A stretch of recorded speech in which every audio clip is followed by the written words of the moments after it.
Migrants in action to address safety of indigenous leaders after Tushau Joseph's murder. Suspect in Tushau's murder arrested claims he wanted apology for years of sexual abuse. AFC leader calls migrant situation a national embarrassment, and family suspects foul play in death of Albertown chef. HGP Nightly News begins now.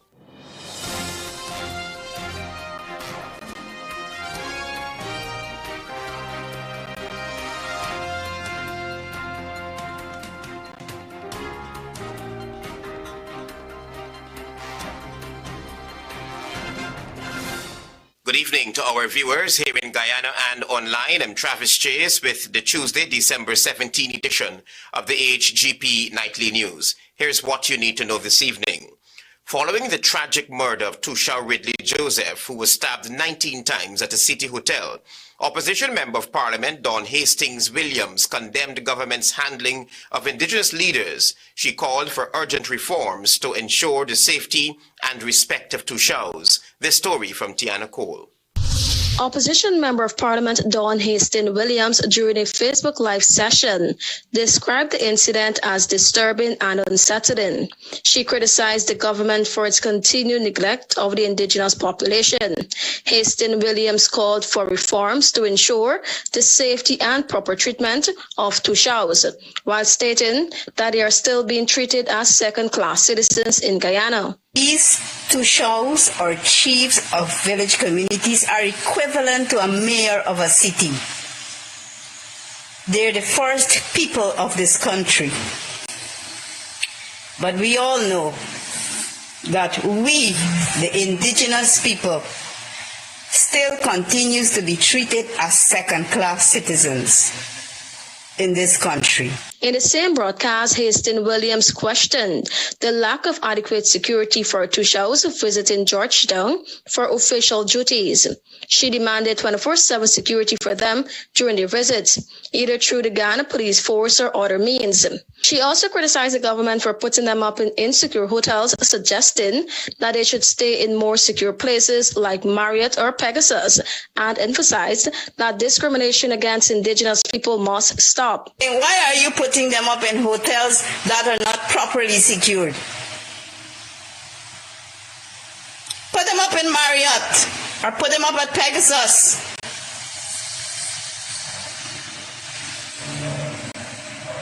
The discrimination against the indigenous people must stop, and it must stop now. Additionally, Hastings Williams highlighted the sacrifices Tushau's make, often leaving their families behind to serve their communities. She called for better compensation for Tushau's and criticized the government's failure to adequately value their contributions, especially in light of the country's oil wealth. This oil-rich economy, Tushau's be paid well, so that they can look after their families when they leave their families home. It's a sacrifice they're making to come to Georgetown to attend meetings. And many times they go back with unsatisfactory answers to the questions that the villagers would ask them. Meanwhile, Government Chief Whip Gil Tashir expressed deep sorrow over the loss of Tushau Ridley Joseph, who was recently elected to lead the village of Tasserine. Tashir extended her heartfelt condolences to Joseph's family, the Tasserine community, and the National Tushau's Council.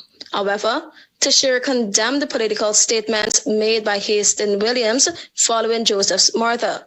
She accused Hastings Williams of using the tragedy for political gain and called for respect for Joseph's legacy. Tashir urged leaders to serve, not exploit such tragedies. Police investigations into Joseph's murder are ongoing. Joseph had checked into the Signature Inn Hotel on Sunday evening. Later, he was found dead in his room with 19 stab wounds. Authorities are working to confirm the identity of the suspect, and an Amerindian man seen entering the hotel with Joseph early Monday morning. Meanwhile, according to the Ministry of Health, Joseph was scheduled to graduate on Monday as the best graduating student of the Registered Nursing Assistant RNA program in Region 10. Tiana reporting for the HGP Nightly News. Meanwhile, the suspect in the Tasserine village Tushau's murder has been arrested by police and has admitted carrying out the gruesome act. The story from Daisy Richards. The man who stopped to the Tasserine village Tushau Ridley Joseph on Monday was arrested on Tuesday, claiming that he killed Joseph after he failed to apologize for years of abuse. The suspect, 26-year-old Noah Beaton, a security guard of work in Georgetown, upon being questioned, said that Joseph taught him in primary school, and he alleged that he was sexually assaulted on several occasions.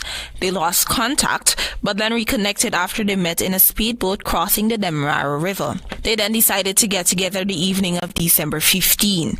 The men began imbibing, after which they made their way to the Signature Hotel located in Queenstown. Beaton said he requested an apology, but Joseph blatantly refused. He said he took a knife he walked with and stabbed Joseph several times about his body. 37-year-old Joseph was removed from the crime scene on Monday morning with 19 stab wounds about his body. Joseph checked into the hotel and was seen leaving shortly after and returned to the hotel in the company of the suspect. After purchasing items, they proceeded to Joseph's room. The man was seen leaving at about 2:19 hours. Leading to the room of the deceased, bloodstains were seen and the door appeared to have a hole made with a sharp object. Joseph was seen lying on his abdomen through the hole. For HGP Nightly News, I am Daisy Richards.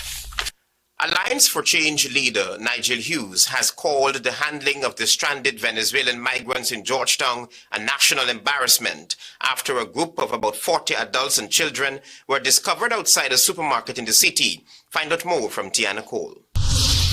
On Monday evening, a group of more than 40 migrants, including children, converged outside a Real Value supermarket on Church Street, Georgetown, seeking assistance.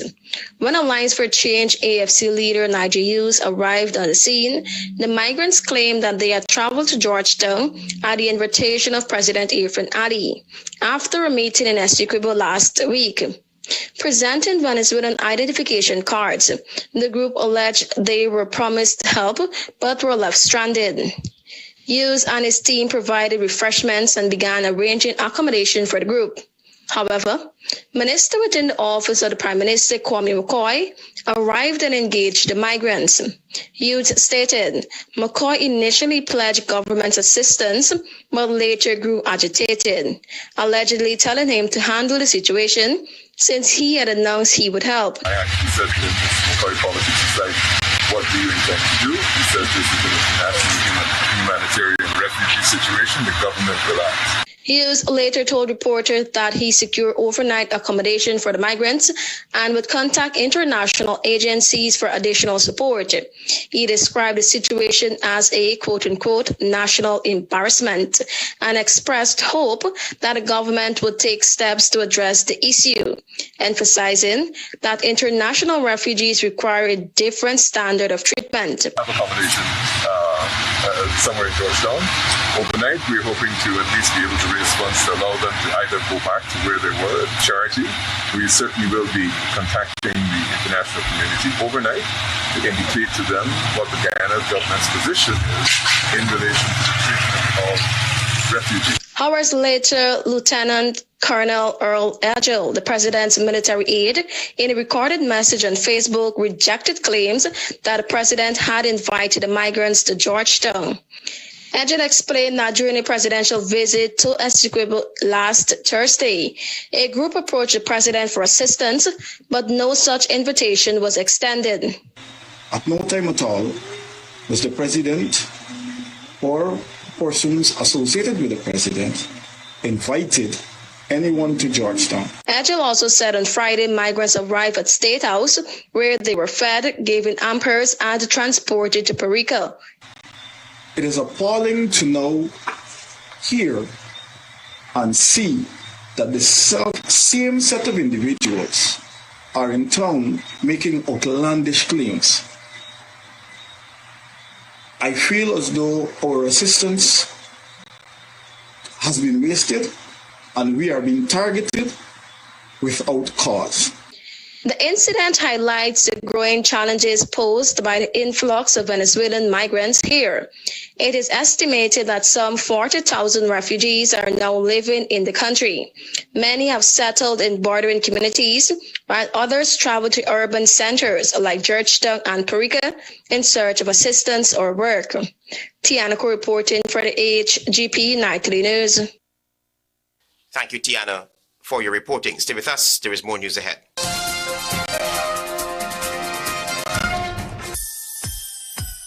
Shop and win up to $10 million in cash and prizes at Court's Millionaire Jackpot. Shop from November 1 to December 24, 2024 at any Court store. 10 weekly winners at every Court store countrywide from November 10, 2024. And the grand drawing takes place on December 24, 2024 at the Court's Mega Store. Court's, bringing value home. Conditions apply. Welcome to SNL Electrical Inc., where lighting and electrical needs are met with expertise and style. From the latest in electrical lamps to durable cables, circuit breakers, panels, we have it all. Illuminate your space with our elegant chandeliers, stunning crystal lights, and versatile pole lights. Looking to upgrade your comfort? Explore top-of-the-line AC units and our diverse selections of stylish styles. Visit us at 170-180 Thomas Street, Kitty, Georgetown. Discover a solution that not only lights up your world but transforms it. Call us on telephone number 226-3018 or 223-1634. SNL Electrical Inc. powering your life with elegance, quality, and care. It's the most wonderful time of the year, and we've got the most wonderful deals. Get the perfect gift from Digicel. Grab the Samsung A05 for just $17,900, the A25 for $37,900, or treat yourself to the S24 Ultra for only $205,000. And that's not all. Every phone comes with a free 30-day data plan. Don't wait. These holiday savings won't last forever. Visit your nearest Digicel store today. Digicel, the network for everyone, everywhere. Life is full of beautiful moments, but did you know that everyday activities can expose you and your loved ones to harmful worms? From playing in the dirt to cuddling with pets, even eating unwashed fruits and vegetables. These common activities can cause worm infestation. Intestinal worm infections can cause nausea, fatigue, bloating, or even stomach pains. Dr. Sentinel has the remedy for you. Use worm medicine to prevent infections and to rid your family of these pests. Check your nearest pharmacy for Levem with pack sizes suitable for families large and small. Just a single dose after a meal treats common worms. Protect your family with Levem so you can focus on what truly matters: making memories. Distributed by Massey Distribution, Guyana Limited.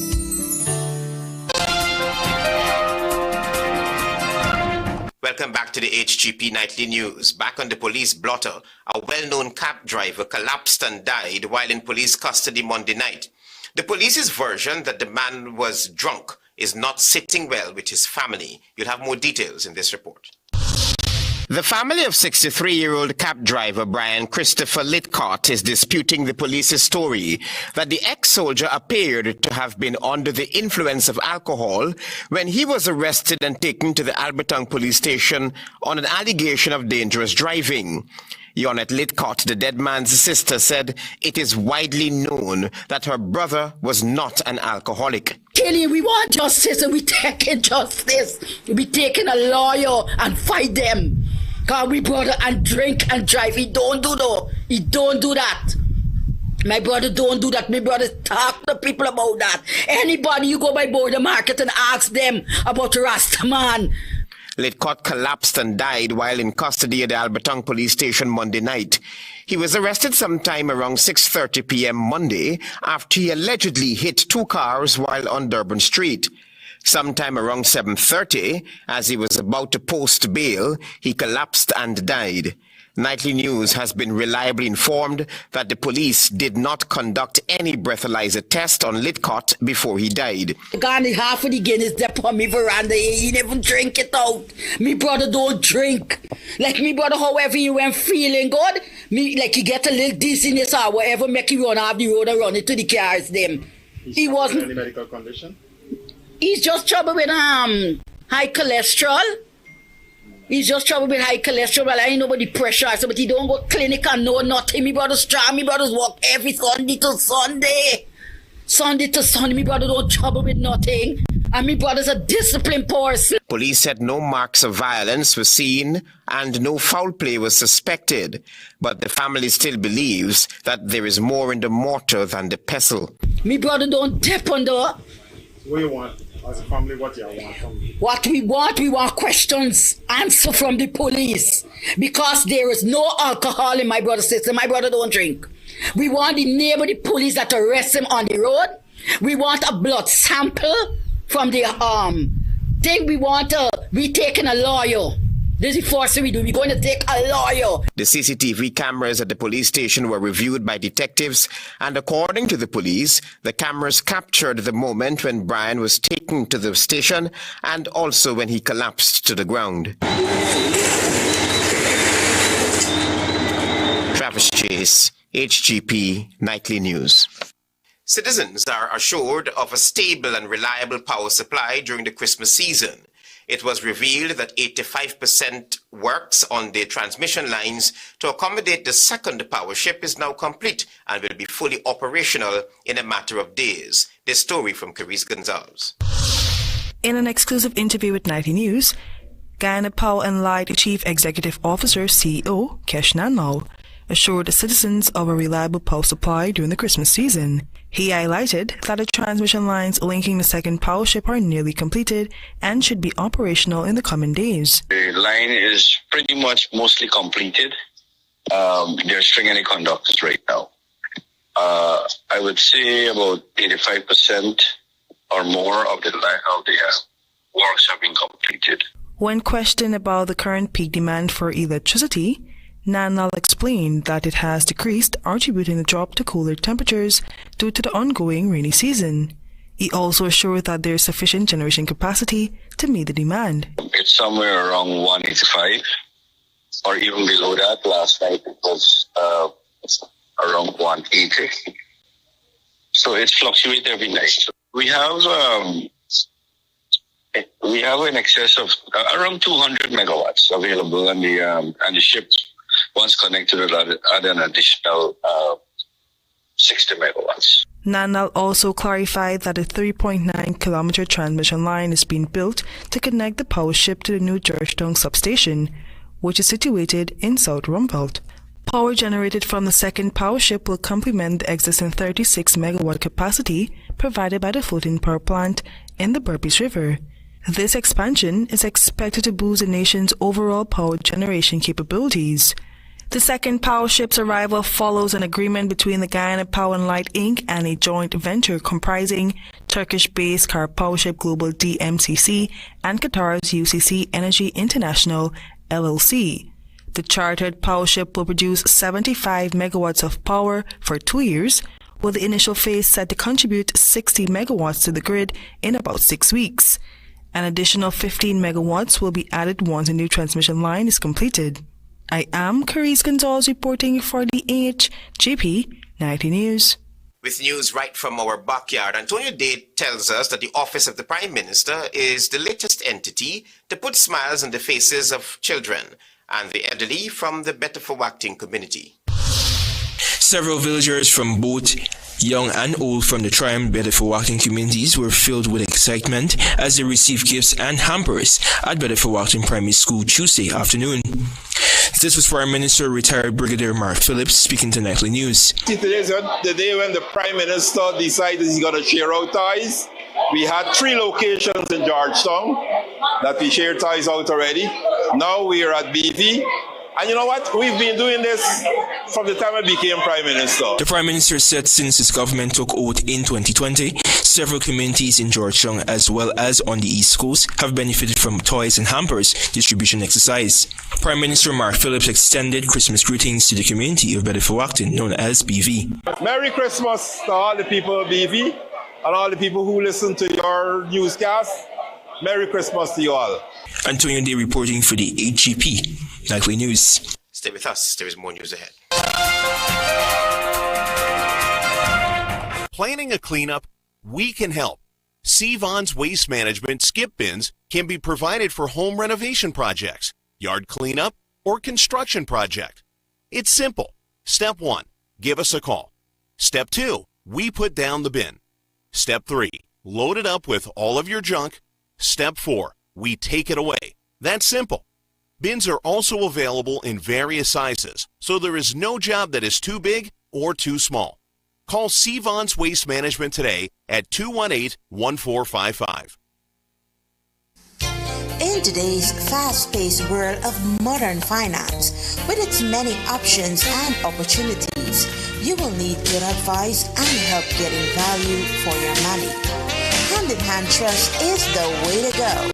From owning your own home or business with our residential and commercial mortgages to drive a new car with a vehicle loan, we'll help you realize your dreams. You can also access investment deposit accounts, share brokerage services, personal trust, thrift and pension plan trusteeship, property management, investment portfolio management, safe deposit boxes, the convenience of our Cambio, Western Union, and Bill Express services. Hand-in-Hand Trust for financial services and more. Helping you get the most out of your financial resources and your life. Attention homeowners and contractors. When it's time to add the finishing touches, tiles must be on your list. And there's only one place to get the best quality and widest range with modern designs. Gaffurs is the #1 supplier of tiles in Guyana. We've got floor and wall tiles, ceramic and porcelain tiles, stone slate, terrazzo stone, mosaic tiles, and all the accessories including tile trim, spacers, sealers, cleaners, and polishers. Also the important thinset and grout. At Gaffurs, the options are endless, but we make it easy for you with the experts in our tile department. They are to assist you in making the right choice. Get the right tiles at the right price from Gaffurs Macdo Mega Complex or the outlets at Perica, Means, Land of Canaan, Bedford Wacting, Rose Hall, Kanji, and Diamond. Gaffurs for all your tiling solutions. Shop and win up to $10 million in cash and prizes at Court's Millionaire Jackpot. Shop from November 1 to December 24, 2024 at any Court store. 10 weekly winners at every Court store countrywide from November 10, 2024. And the grand drawing takes place on December 24, 2024 at the Court's Mega Store. Court's, bringing value home. Conditions apply.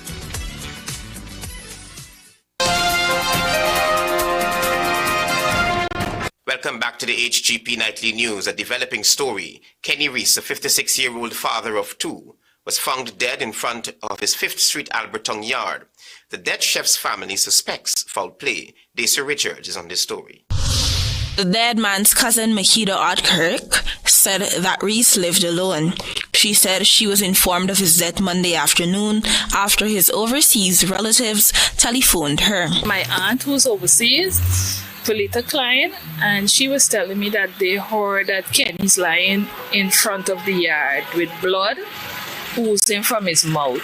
Otkirk wants the police to thoroughly investigate the matter, as the family suspects that Reese might have been poisoned. Everybody's in the area is saying that apparently he got poisoned, but when you look upstairs, there's a lot of blood in the washroom area and so forth. Adding that he was a great asset to the famous exclusive egg ball shop that is also located in Alberton.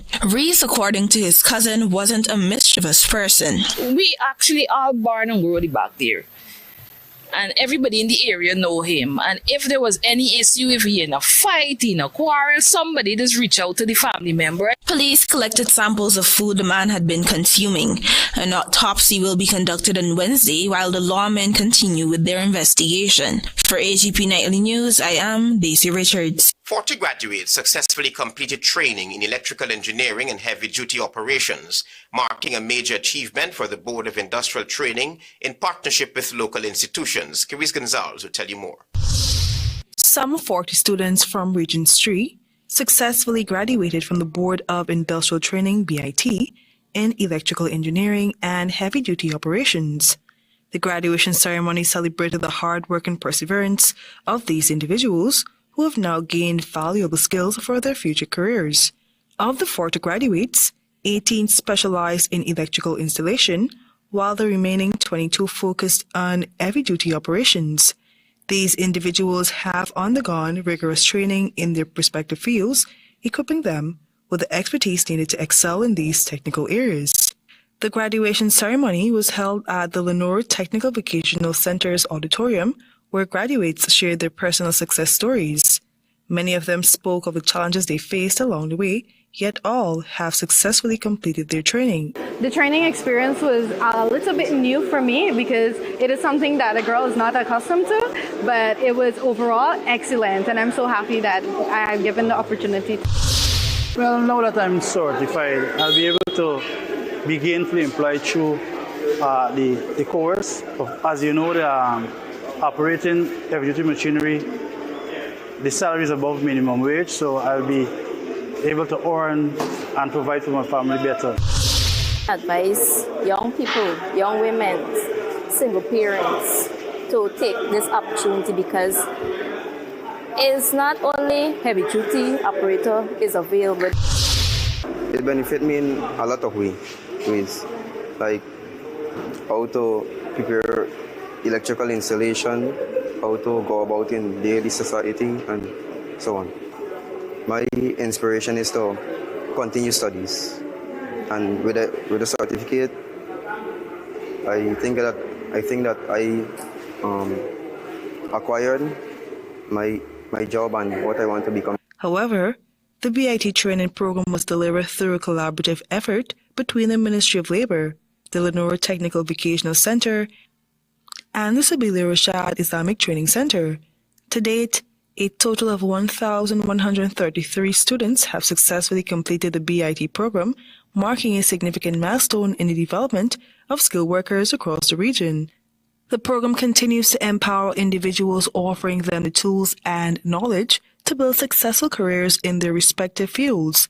I am Carice Gonzalez reporting for the HGP Nightly News.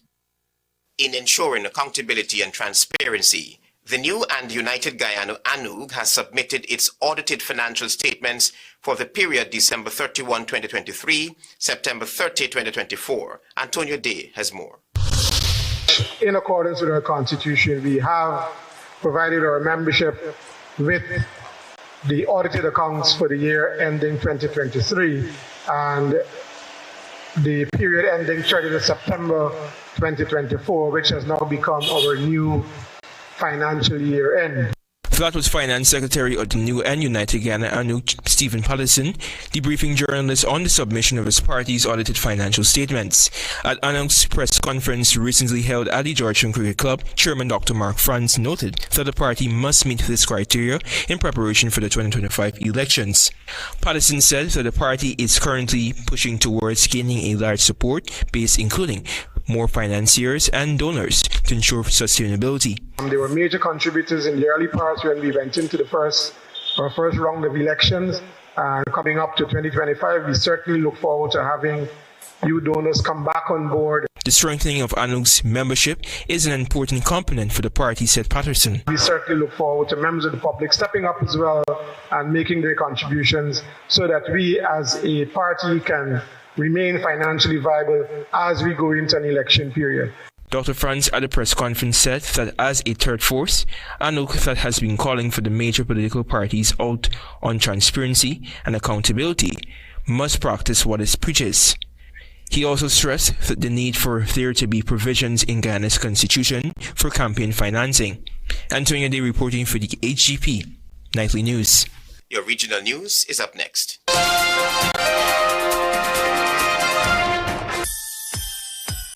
Shop and win up to $10 million in cash and prizes at Court's Millionaire Jackpot. Shop from November 1 to December 24, 2024 at any Court store. 10 weekly winners at every Court store countrywide from November 10, 2024. And the grand drawing takes place on December 24, 2024 at the Court's Mega Store. Court's, bringing value home. Conditions apply.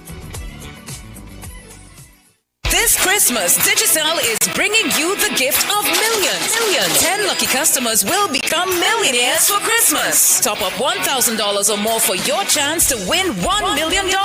Turn your Christmas into a celebration of cash and cheer. 2 new millionaires every week. The countdown to Christmas millions is on. Top up $1,000 or more today for your chance to win. Digicel, the network for everyone, everywhere. Did you know that Guyana has produced 500 million barrels of oil in less than 5 years? Production currently stands at approximately 650,000 barrels per day and is expected to reach 1.2 million barrels daily by 2027. Driving Guyana's future prosperity.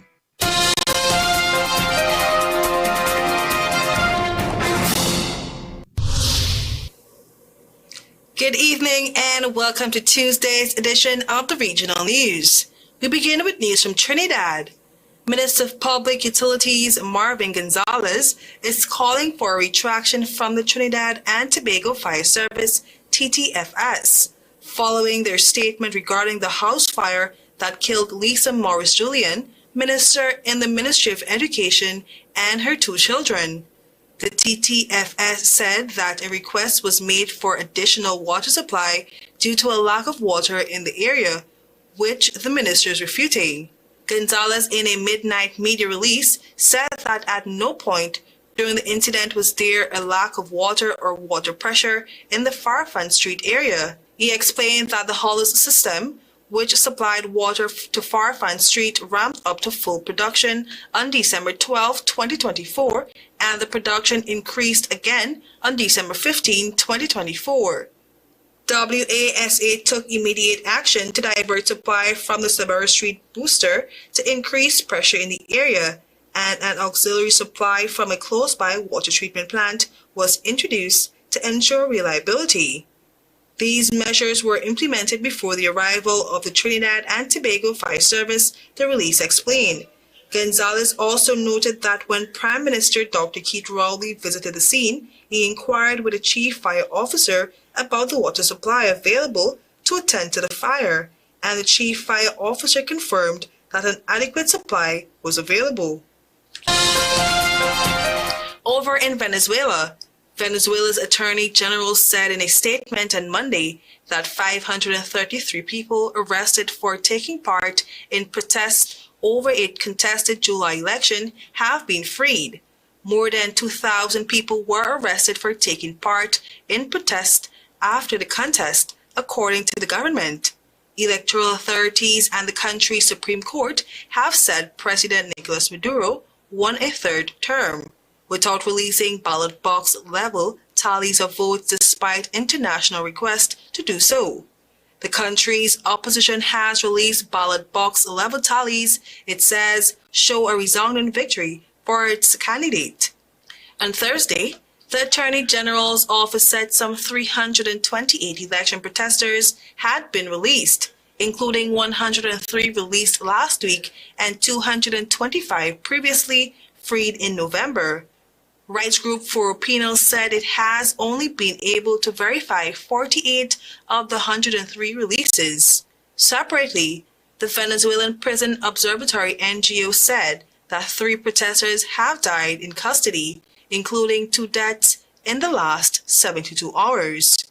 Neither the Attorney General's office nor the Ministry of Information immediately responded to request for a comment.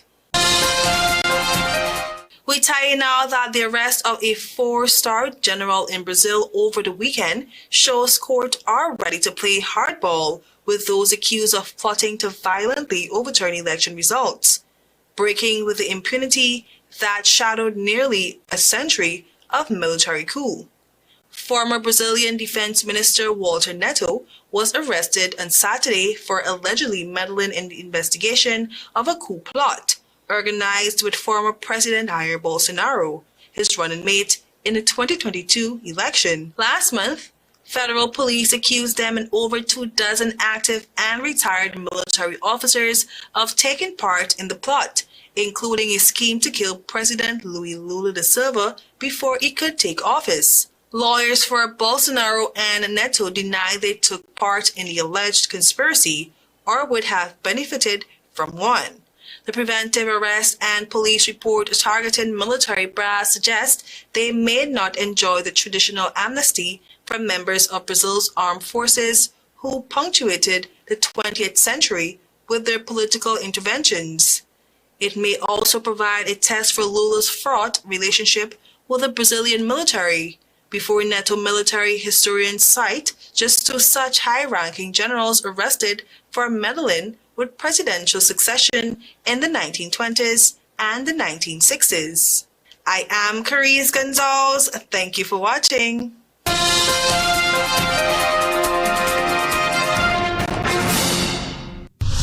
MP condemns government inaction to address safety of indigenous leaders after Tushao Joseph's murder.